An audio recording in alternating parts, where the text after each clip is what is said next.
Hi, welcome to Positively Sparking, a podcast on internet marketing, online productivity and business.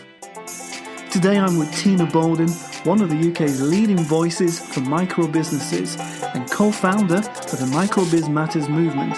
Tina's own business is called The Tiny Troubleshooter, where she acts as a collaborator, writer and giver of time to micro businesses and good causes within and beyond the community.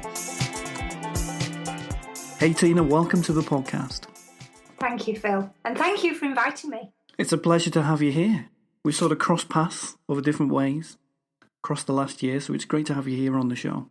I know you've got a lot to give people. So Tina, tell us who you are and what you do. Now that's quite a broad one. So I'm one of the UK's leading voices for micro business. I co-founded Enterprise Rockers with somebody that you've already had as a guest, Tony Robinson. Indeed. OBE. That OBE stands for Old Bugger of Enterprise. And so I co-founded Enterprise Rockers back in January 2012 with Tony. We then went on to create the Microbiz Matters Day, which has become the Microbiz Matters movement. Alongside of that, I run my own business called The Tiny Troubleshooter, and I've just sort of branched out from that. I've gone back to my roots, the hospitality roots, and I've now got a couple of B&Bs that I look after for clients as well. So the B&B keeper, I think I maybe ought to add to my title. And I do a lot of collaborating. I work with micro businesses to help them with strategy, and I speak about my passion, which is micro business. I write about it, and I also give 20% of my time to charities and good causes. What a varied and amazing list of things there, Tina. You must be a busy woman, but it sounds like you're also a happy businesswoman too. I think it's really important that you love what you do, and I love the ability to be able to give some of my time back. So I'm trustee of a young person's brain tumour charity, Ellie's Fund Brain Tumour Trust, though that is about to change because that's going under the administration of Yorkshire's leading brain tumour charity, BTRS, who were one of my former clients. I am chair of the Andrew McGowan Legacy Fund, which is a constituted branch of the RNLI, and that was set up in the memory of Andrew McGowan, friend of my eldest son's, who unfortunately lost his life trying to rescue his dog in the sea in February 2015 in Scarborough. And we've set up a legacy which now funds something called the Swim Safe programme in Scarborough. And this year we're also doing Bridlington as well, and that's something that's been developed by the RNLI and Swim England. And I have recently become the honorary treasurer of Scarborough Lifeboat Station. All great causes, Tina. All great things to be part of. I'm also an ambassador for Small Business Saturday and the voice for an amazing campaign set up by a friend of mine called Kate Hardcastle, which is called Positive Image. And that's about inspiring confidence in young people and helping them to understand about being inspired by real people. So everything I do is about young people making a difference for others, and micro businesses is how I would sum up what I do. What a mix. And I'm going to guess that it sounds very much like lots of people ask you to be involved in things, understandably so. And you also mentioned your business, The Tiny Troubleshooter, which is all about helping businesses and charities and good causes, all of which you've been talking about, to progress and become better versions of what they are. So one of your key qualities is this aspect that you are good at fixing trouble. How do you develop that skill, Tina? How do you become good at fixing trouble? Now there's a question. Well, I've been self-employed. So if we look at it from the self-employed point of view and running your own business, I've been self-employed since I was 21. And as I'm 50 in January, you can do the maths. So I've been running my own businesses. I had a property lettings and management business with my mum.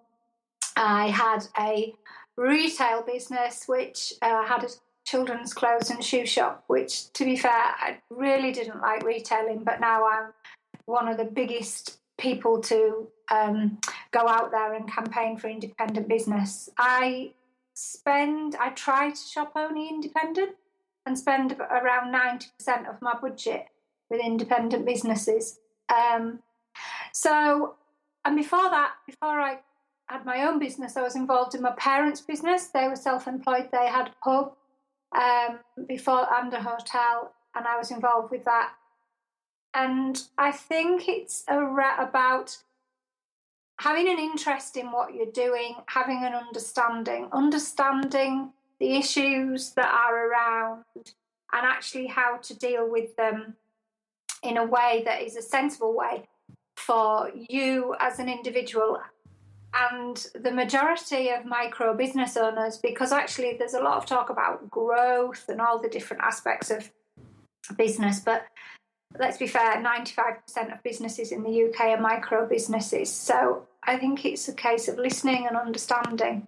When I came to found Enterprise Rockers with Tony, I never ever dreamt that it would be something that I became so passionate about. If I'd have known when I started out at 21, buying a property lettings and management business, that I'd be so heavily involved in trying to make a difference for micro business owners, well, even worldwide, I'd have probably laughed at somebody. But it's what I love, it's what I do, and lots of experience to share. And I think it's important that you've had that experience, the hands-on experience, which is why I still enjoy being involved with my clients, and I do the administration and finance for my eldest son's plumbing, heating and tiling business as well. And yeah, you get a kick out of it.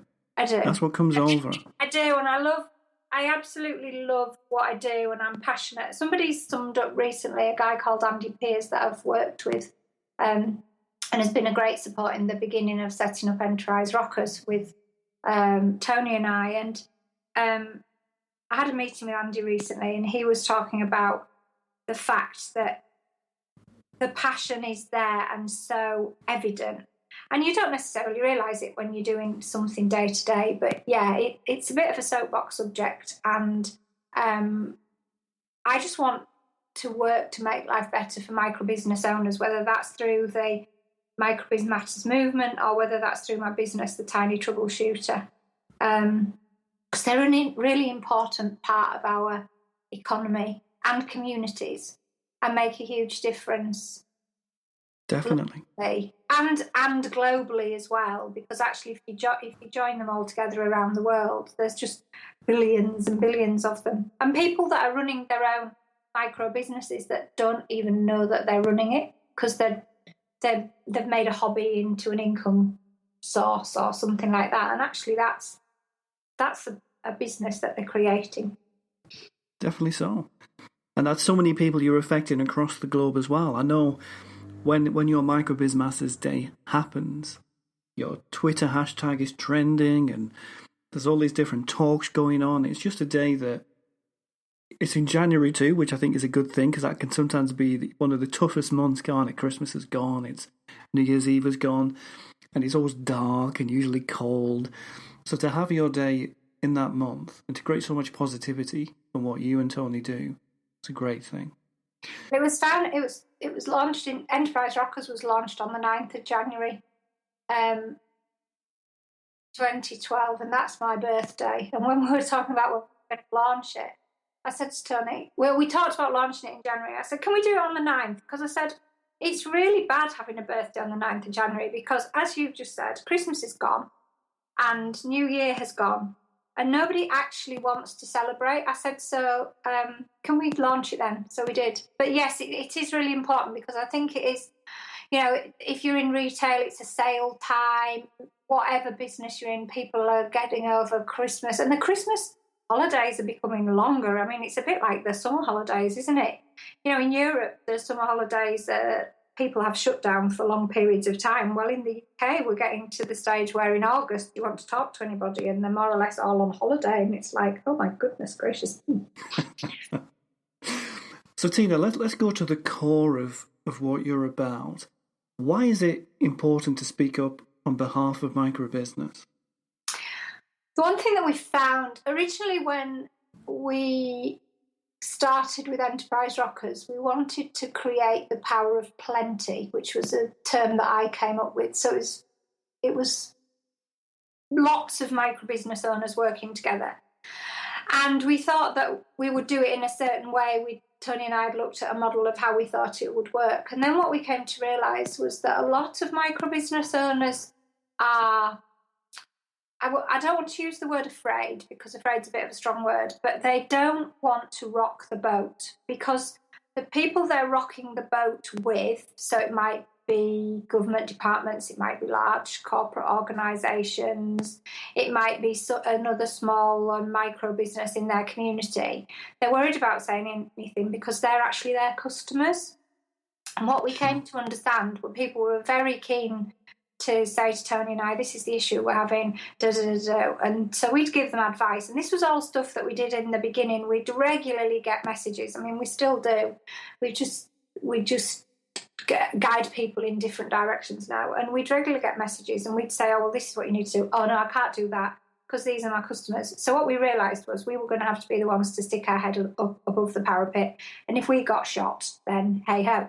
Because we'd put ourselves in that position. The mission of Enterprise Rockers and Microbiz Matters Day, which is actually going to be Microbiz Matters Week starting in 2018. Great. And but the main focus will still be the Friday. It'll still be the day. And the thing we came to understand was that we had to do it. We had to be the ones to go out there, but we had to listen.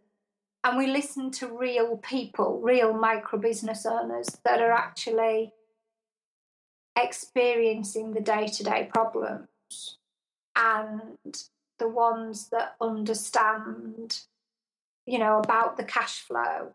The thing we came to realise as well, that there are only two real issues in business, and that is customers and cash flow. If you don't have any customers, you don't have a business. If you don't have any cash flow, you don't have a business. Customers linked to marketing and all the other sales and all the other things like that. And cash flow links to your finance, your accounting and everything. You channel all of that back to customers and cash flow. So we went out there, we're not afraid to say what we say, but we do it. We don't just do it based on our own opinion. We do it based on knowledge. And again, for me, it's back to that still being in there as the tiny troubleshooter, as me as an individual helping family members with business, running my own business. It's still being in there and actually understanding the day-to-day problems. The average self-employed person only earns £24,000 a year in the UK. Mm-hmm. And if you look at that and the hours they work, but when you also look at other research, people want to be self-employed. They don't want to be employed. I tried employment for a brief spell, and at the end of my 30s, and I am officially unemployable. And actually, so most self-employed people, once they've been self-employed for a while. It's a tough change. I've never actually been employed, but I know it's too long now, Tina. I'm in my 40s, and there's just no way I could make that kind of life change. So I totally get what you mean there about, I think the more you run your own business, you become less and less employable. And then you look actually at some of the larger organisations and the middle, you look at the salaries that some of the middle and senior managers are on and the capabilities in those organisations. And, I do on occasion work with some of those larger organisations quite often to help them understand, because that's one of the other things that I do under the Tiny Troubleshooter, is to help them understand about micro business and how they tick, how they work, what their needs are. And when you look at what some of them are doing and the salaries they're getting paid, and you're thinking to yourself, oh my goodness gracious me, and there are weeks when you're struggling to get any income in because A, your clients aren't paying you, or B, you just haven't had the client throughput because of whatever reason, and you're thinking they're getting paid that salary and actually, but then I look at from the other side and I'm thinking, but I don't want to work for anybody, so just get on with it, Tina, and just it's quite It's quite frustrating. And it's, I think the thing, we don't all want to be growth businesses either. Some of us are being self-employed because we actually want to be able to live the life we're living in the way that we're living it and do the things that we do, whether that's look after our family, whether it's give back some time to charities and good causes, whether it's we want to work, 5 to 9 and 3 till 8, 5 to 9 in the morning, 3 to 8 at night, whatever. There are hundreds and hundreds and hundreds of reasons that people would prefer to be self-employed. And when government talk about balance and lifestyle businesses, hell, I'm running a lifestyle business and I'm proud of it. And actually, I will not have people undermine that phrase, because a lot of self-employed people are running lifestyle businesses because they have made that choice, or actually they have no alternative, because to have a life at all, they need to generate an income, and there aren't any jobs in the industry that they have been in historically. So they've got to get on and do it. And that's where it's really, really important that we stand up and say, no, actually, I will not have you decrying that terminology. And no, I will not have you constantly banging on about growth businesses, because there are lots of different people running micro businesses that have lots of different needs. Definitely so. And it's so important you're bringing those issues up for a group of businesses which are so many in number, but because, as you mentioned there are so many different values people place on their own business, whether it gives them time to live life the way they want, or to look after their family, or to have the work-life balance that they're after. That's their definition of value. And something you and Tony are very good at is you point out how if a business, a microbiz, falls outside of what the political definition of value is, it's really tough for them. There is no voice, almost. And often recently, in recent times with the recession and everything, that value has always been money rather than what a company or a person may give to a community, or what they may show as another way of living a life. That's a good thing, Tina. So how has your own career changed and grown as a result of Microbiz Matters Day and Enterprise Rockers? How has it changed from becoming that political voice? I do try to be non-political. In fact, I've been talking to somebody this morning who is, she's a mobile beauty therapist, and she's been to paint my nails because my brother-in-law and sister-in-law get married on Saturday. So I've been having a bit of home pampering today. Although there has been many occasions when Pam has come to paint my toenails and I have been sat typing at my desk. Yeah, the political aspect is an interesting one, because I find it's really hard to. Tony and I had a real agreement in the beginning, because you only need to follow Tony on Twitter or some of the other things that he does on social media, and you understand where Tony's politics lie, and that is absolutely fine. I am apolitical. If I could take a little bit of everything and make it into one political party, the Microbiz Matters Party, then that would be fine. And no, I don't want to become a politician. I don't want to be an MP. I don't want to rule the country. All of those I've been asked regularly, and I can tell you no. But I think the thing that is really hard is, what I do want to be is a little bit revolutionary, because I believe that unless we do this for ourselves, the difference is not going to be there. And I actually think politics has shown that over the recent years, that they have made promises that haven't been kept. They've said things that haven't happened. And actually, in the meantime, when you run a micro business, you haven't got time necessarily to be distracted from that, because you've still got to focus on the customers and the cash flow. And there are the political environment changes, consumers spending. It changes the way consumers do spend. We don't even need to have a credit crunch for it to be happening. I've got different clients in different sectors who are saying to me, Tina, it's really uncertain at the moment. We're struggling with this. It's very last minute buying, or it's very last minute booking, or it's very last minute X, Y, and Z. And I just believe that we've got to do it for ourselves, and we've got to come together. And that's where the power of plenty is important.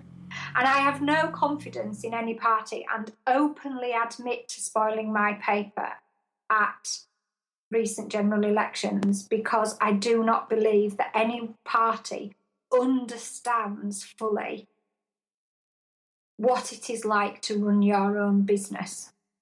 Now, there is the odd person within the political parties that have run their own businesses, but equally doing it day to day, day in, day out, looking at the red tape, looking at the way HMRC write letters to you and the wording they use and how they scare people and all of that stuff. It is unfair when you actually realise that 95% of the UK's business community are micro business owners, and actually more than that, because there is what I refer to as invisible businesses, those that aren't measured because they're not a limited company, they're not employing staff, they're not VAT registered.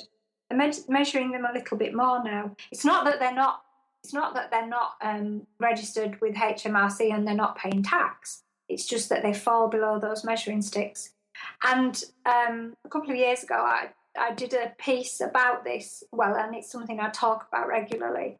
And our local LEP, the York, North Yorkshire and East Riding LEP, reckon that they've got 30,000 invisible businesses in their region, because we're a very rural region. Yeah, wow.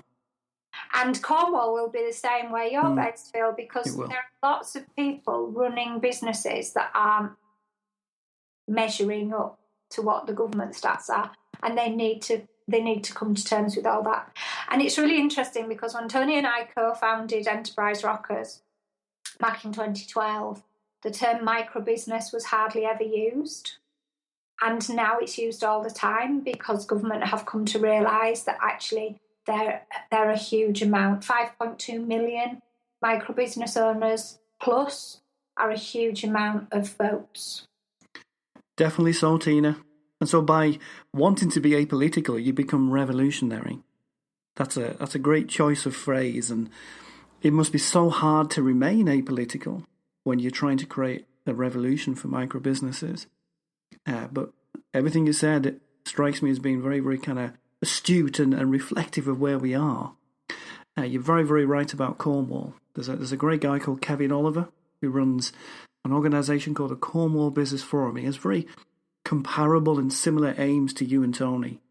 And he has a figure which I can't remember right now, but it is a very, very similar state in Cornwall, where it's a county of many, many small businesses, micro businesses, people who are living here for the lifestyle, which in effect means they have a different definition of value anyway. So I'd like to meet Kevin. Well, I'll make that happen. I will introduce you, definitely. Definitely introduce me, and we can maybe get him involved doing something on Microbiz Matters Day or during the week, because we're going to be looking to hopefully get a lot of co-working spaces, because that's something else that's developed around the UK is co-working space, and we want to get a lot of co-working spaces involved on Microbiz Matters Day and them to hold Microbiz Matters parties. So that would be great. Kevin sounds like a great guy to me. I love connecting with people and connecting people. Paul Lancaster, who also had as a guest, and he's one of our head roadies for Microbiz Matters Day. He helps us with all sorts of stuff, and he's been involved right from the beginning. But he calls himself the Super Connector, and actually, he says, I'm also allowed to call myself a super connector, because apparently I come into the same category. So yeah, I love that, and I love the opportunity. If I'm going out for dinner or to somewhere and I'm not with my closest friends who I can just kick back and relax and who know what I'm about and what I do, I'd rather be with a group of people who I don't know and find out about them. And you can more or less guarantee by the time I've finished, I've managed to connect somebody with somebody else. I don't doubt it. So, Tina, you've mentioned a couple of things when we were chatting earlier, two kind of factors that you believe are really important to businesses, customers and cash flow. So what other advice would you give to someone setting out in their own new micro business today? Well, I run a workshop called Is Self-Employment Right for You? And I delivered that mainly for BIPC in Leeds, which is it's a satellite of the British Library, and it's part of their enterprise club. And the one thing that I say to people, if you do not have the passion for what you are doing, so one of the biggest phrases that I use with all, whether it's advising people as pre-start, startup, if the passion's in doubt, get out. And that for me goes right at the beginning as well with startup. If you haven't got the passion to drive your business idea forward, then nobody else will have the passion to do it for you. So that's really, really important. And the other thing is, make sure you have customers, and real customers, not customers that say they're going to buy from you, customers that really are going to buy from you. And you don't know that, because when I opened my kids' clothes and shoe shop in Malton, which is a small market town, hundreds and hundreds of people, because I did lots and lots of research, and hundreds and hundreds of people said, yes, we'd use you. But when you open your door, those hundreds of people aren't stood outside all wanting to buy from you. Sure. And I have a bit of an issue with a business plan, because I do think it's such a work of fiction that actually, I opened Stamp Your Feet, which was the kids' shoe shop in Malton, the day that Scarborough were drawn to play Chelsea in the FA Cup. Now, I'd arranged this amazing opening. We had magicians, we had a prize winner, that prize winner got, Minnie chauffeur drove them from her house to the shop, and all these people said they were going to come. And then what happened was, as I say, Scarborough got drawn against Chelsea on this day. And people that didn't even go to football, people that didn't even understand football, because it was Chelsea, went to this match. And these were people that told me they were coming to the opening of my shop. And I mean, and my cash flow for the first month was completely out of the window the minute I knew about that Chelsea and Scarborough draw. I've never been a fan. And I'm actually going to see Chelsea play later this year. And oh, dearie me, I may have to have a word with somebody about it. Or at least make your peace with Chelsea. Yeah, I'll make my peace with them. No, we're going to watch them play Huddersfield Town, and they're my team. And I'm not a big sports fan. I once ended up managing Tom, my eldest son's rugby league team. It was the under-16s, and their manager had left very suddenly. And the coach was a great guy, lovely young guy who was fabulous, but he said, I can't manage this. And Tom said, oh, my mum's really good at sorting stuff out. She'll do it. So before I knew where I was, I'm managing this rugby league team. I had to ask what the two sticks were at the end of each end of the field. I had to get somebody else involved to do all the scoring. But that goes to show, Tina, your talent can spread to anything. Yeah, I only did it for a year. And it was the year where the guys, they were under 16s going into 16, last year of school. They were discovering girls and booze and stuff that made them not want to play rugby on a Sunday morning. So given all those things, Tina, you've managed a rugby league team, you've opened up a kids' shoe shop in Malton, you are a spoken revolutionary, and you're helping so many different kinds of businesses across your community. What are you going to do next with your business, Tina? Well, there's always something. I have a little phrase that turns my poor husband, Neil, grey just when I say it. And that phrase is, I have an idea. And he just says, no, whatever it is, no. And I am currently in discussion about developing something that will become a support and advice and networking, which will create peer-to-peer networking for micro businesses, charities and social enterprises. And it's based on something that I piloted last year, which was called Tea with Tina. And it's about bringing groups of micro business owners together. Those that don't really like that whole networking thing, but want to share experiences and just want some support, but the peer-to-peer aspect of it. So I'm currently discussing developing that model with somebody, and it will, that's where I'm going. That sounds very intriguing. So will this be actually in person or will it be digital? It'll be a little bit of both, probably. Because one of the other things that I am trying to do is develop the online, and I don't like the word coach and I don't like the word mentor, because I just believe they've been used, wrung out, hung out, and used some more by all the wrong people in all the wrong expressions. So it's about sharing advice and giving support. But one of the things that I am very keen to help micro business owners do is to have that support digitally. And it's amazing how many micro business owners are afraid of digital accounting software, digital like you and I are talking now. Some of them are like, oh no, well, I'd love to work with you, Tina. Well, that's fine, but I'm based in Scarborough and you're based in, for example, Cornwall.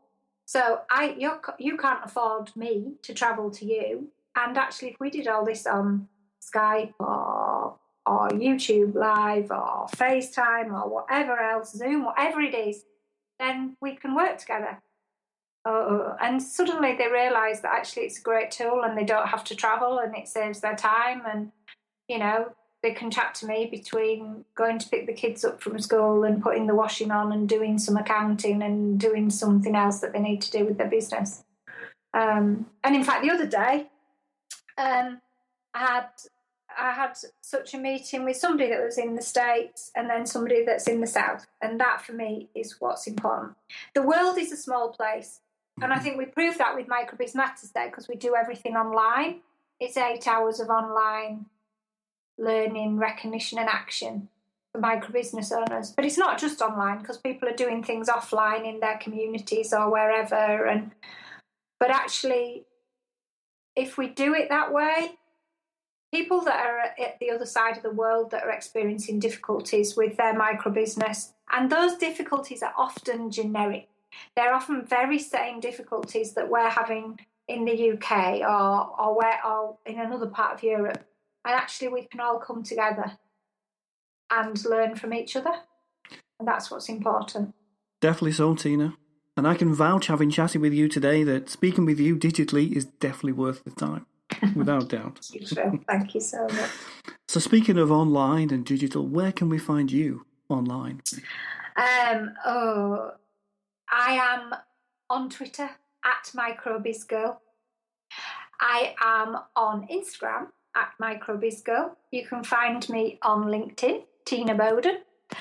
And you can find me on Facebook, Tina Boden, the Tiny Troubleshooter. And I love the positivity of social media and what it allows you to do. I think our introduction is a prime example. People that you meet through Twitter. Twitter for me has been the most amazing business tool, and has brought me connections that have become friends, very good friends. And I just think, the positive aspect of social media is a great thing, and it's back to the focusing on positivity, because that's what's important. We can be surrounded. There is enough stuff going on in the world that is negative that we have no control over. We have to remain positive. And for me, it's the positive aspect of social media, not those that sit behind it and want to undermine what's going on, but the positive aspect. So look me up and hook up with me, and I would love to chat. Sounds good. And Tina, I can honestly say your passion has shone through today and shone through when we connected on social media as well, on Twitter. You've already given us loads of great messages. Have you any final message you'd like to give to everybody listening?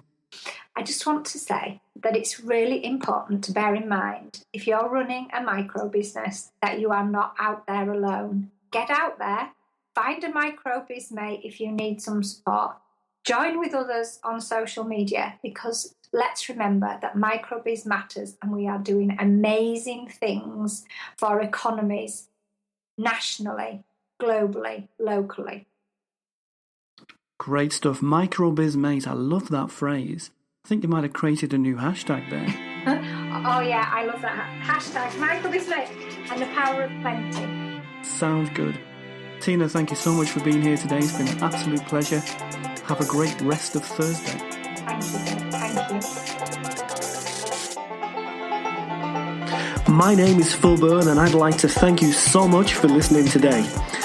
I hope you got something really good to take away from this week's episode for you or your business. And you know what? I'd like to give you something more. In fact, I'd like to give you a whole free web marketing pack full of all my latest and best ideas on how you can take your business forward positively online. Download your pack at positivesparks.co.uk/pack. And most of all, guys, look forward to seeing you again next week.